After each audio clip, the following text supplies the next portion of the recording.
자, 잔금 프로세스가 제일 복잡합니다. 그래서 잔금일날 사고가 터집니다. 껄끄럽기도 하고요. 이 모든 것을 쭉 설명드리겠습니다. 구독과 좋아요는 잊지 마시고요.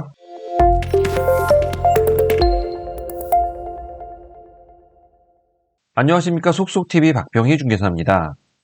지난번 시간에 우리 계약 전체에 대해서 프로세스를 한번 알려드렸고요. 그 중에 계약서 작성하는 날, 그날 한 걸 또 한번 알려드렸고요. 그리고 오늘은 마지막에 잔금하는 날 일어나는 일 프로세스들, 그때 준비해야 될 것들, 전세 계약에 대해서 쭉 설명을 드리도록 하겠습니다. 지난 시간 거 한번 보고 싶으신 분들은 여기 참조하시면 지난 시간 것 쭉 보여드리도록 하겠습니다. 자, 우리 전세 계약의 잔금 프로세스입니다. 잔금. 남은 돈이죠, 사실.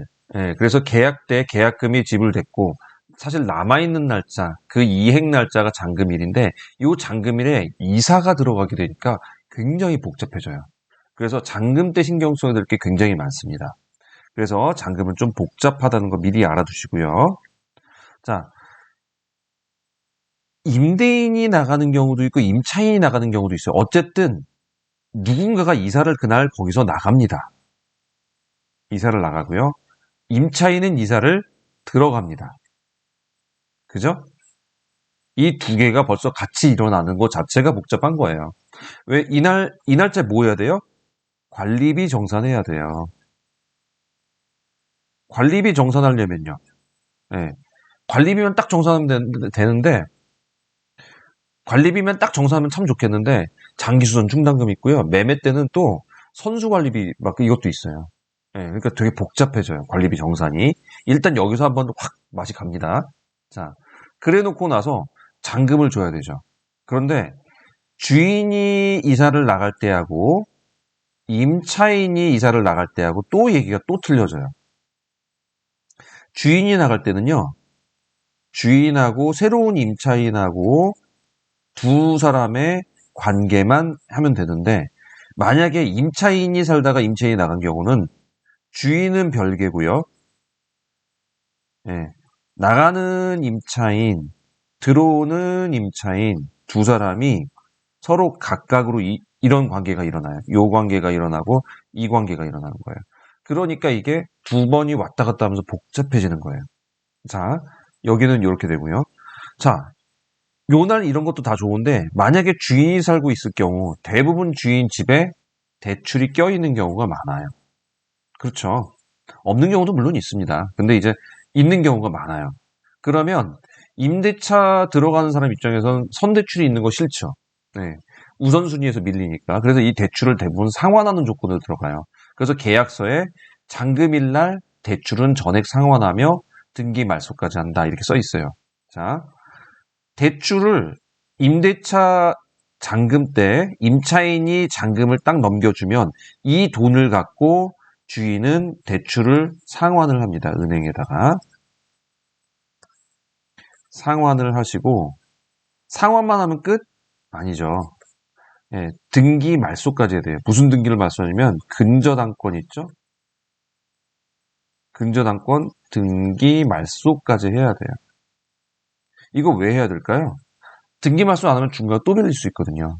그래서 등기 말소까지 완전히 해 주어야만 이게 완벽한 전세 임대차 계약이 되는데 임차인은 이때 상환하면 상환 영수증을 다 줘요. 그리고 임차인이 만약에 대출을 했다면요. 전세자금 대출한 그 은행이 또 있을 거 아니에요. 요 은행에서 요 상환 영수증 달라고 해요. 그리고 며칠 내에 은행에서 등기 확인을 다 합니다. 그래서 말소가 다 되었는지. 말소가 안 되면 은행에서 다시 또 주인한테 연락이 가요. 그러니까 요거는 걱정 안 하셔도 돼요. 자, 중요한 건 대출을 상환하고 등기까지 말소하는 게 정말 중요한 거고요. 요 날짜에 이사까지 다 벌어진다는 것, 이사하면서 관리비 정산까지 들어간다는 것, 요게 지금 전체가 바빠진다는 얘기예요. 그러니까 집에서는 막 이삿짐 센터에서 이사하고 있어요. 보통 부부인 경우가 많잖아요. 한 사람은 여기 있고요. 한 사람은 중개사무소에서 이거 하고 있어요. 그래서 여기서 갔는데 대출 상환해가지고 영수증 찍어서 보내주는데 그게 오래 걸려요. 요새 은행에서 저 표 뽑아가지고 있었던 적 있어요? 은행 가가지고 표 뽑아가지고 이거 대출 상환하기 시작하면 되게 오래 걸려요. 그래서 가장 좋은 거는 대출 상환하는 은행이 있어요. 이 주인 대출 상환하는 은행. 그러면 그 은행 계좌를 달라고 그래서 거기다가 바로 상환하고 바로 거기서 영수증 받는 게 제일 빨라요. 그 자리에서. 근데 이게 억대다 보니까 그게 바로 안 되는 경우 또는 이게 대출 이체 상한 한도 있죠. 여기에 걸려가지고 그날 또 안 되는 경우 별 경우가 다 생겨요. 그러다 보니까 은행 가는 게 제일 빠를 수도 있어요. 그러면 은행 갔다 오면요 시간이 벌써 그냥 한두 시간 훅 지나가요. 그러면 이 사람은 이사도 못하고 여기 못 돌보고 사무실에 앉아가지고 계속 이거 기다리고 있습니다.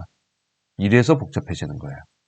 자, 이 프로세스 지금 말로만 들어도 되게 복잡하죠. 지금 그림만 들어도 되게 복잡하죠. 예. 사실 머릿속에 그려지는 건 딱 하나, 요것만 기억하시면 돼요. 이사할 때 관리비 정산, 그리고 대출에서 권리 정산.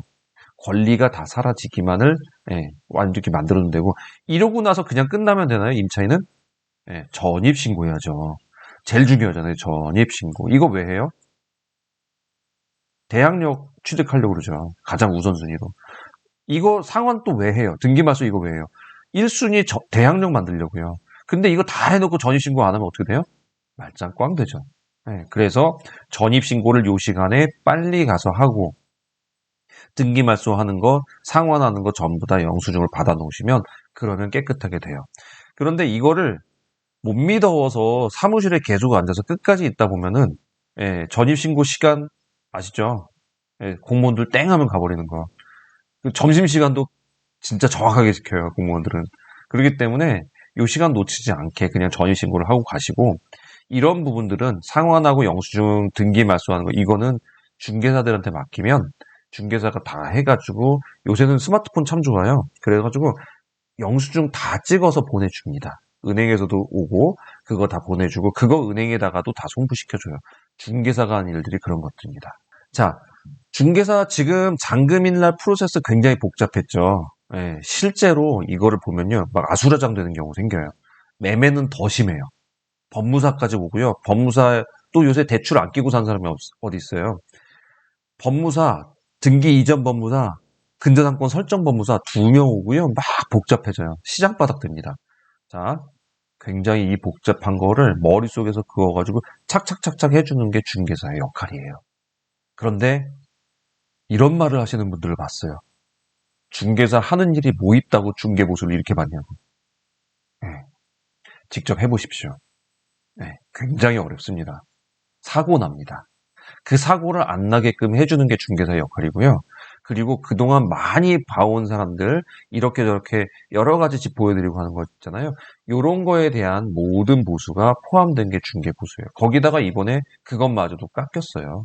그죠? 중개보수 자꾸 깎으려고 하지 마세요. 중개보수 깎으면요. 중개사가 열심히 일 안 합니다. 중개사가 열심히 일 안 하면 어떻게 돼요? 누가 손해예요? 여러분이 손해예요. 여러분들 회사에서 월급 내일부터 깎는다 그러면 막 되게 열심히 하고 싶은가요? 막 일이? 그렇지 않죠. 중개사도 마찬가지예요. 중개보수 깎는다고 하면요. 막 열심히 하려고 하다가도 김 팍 새요. 그러면 아이 그 대충 하지 뭐. 물론 다 이런 건 아닙니다만 이렇게 하시는 분들이 생겨요. 그러니까 옛날부터 복비라고 그랬죠. 복을 불러오는 비용이에요. 그러니까 중개보수 너무 깎고 그러지 마세요. 그게 오히려 소탐대시라는 결과가 나옵니다. 차라리 제대로 주고요. 제대로 시키세요. 그게 진짜 갑질이에요. 제대로 주고 제대로 시키는 것. 대신에 제대로 받았기 때문에 중개사도 최선을 다합니다. 꼭 잊지 마시고요. 자, 약간 주제가 다른 데서 했지만, 여기까지 오늘 마무리하면서 도움되셨으면 구독과 좋아요 꼭 부탁드리겠습니다. 감사합니다.